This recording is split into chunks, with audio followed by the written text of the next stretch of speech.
isip ng bayan. Sino ang totoo? Sino ang may paninindigan? Mga isyu at kaso inilalatag sa harap. Panahon ng pagsubok ating kinakaharap.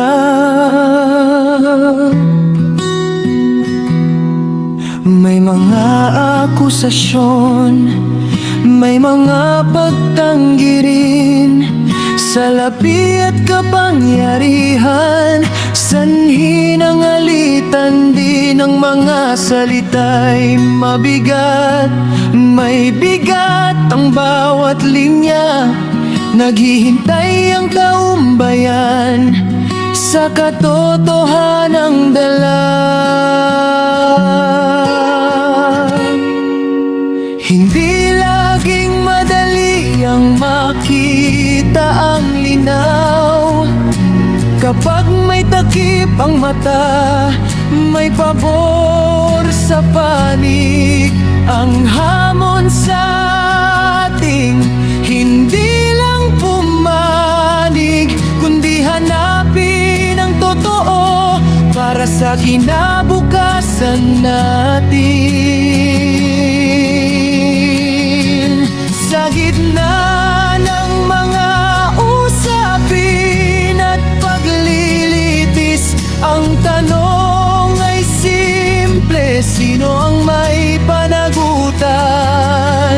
Hindi lang para sa posisyon o pangalang kilala, kundi para sa bayang umaasa, para sa ating kinabukasan.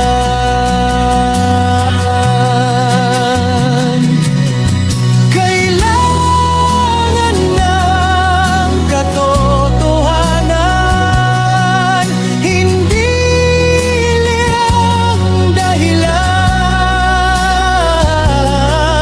Kailangan ng pananagutan, hindi pagtatakipan.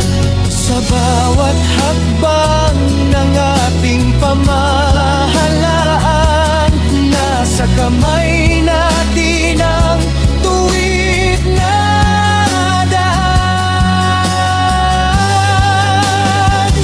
May nagsasabing politika lang ang laro. May nagsasabing kailangan itong malaman ng tao.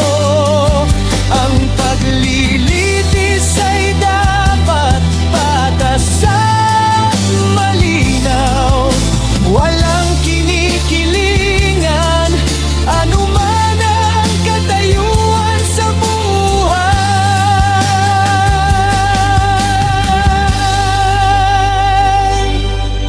Tandaan natin ang tunay na layunin, ang kapakanan ng nakararami ang dapat unahin. Kung may mali, itama ng may katarungan. Kung walang sala, patunayan ng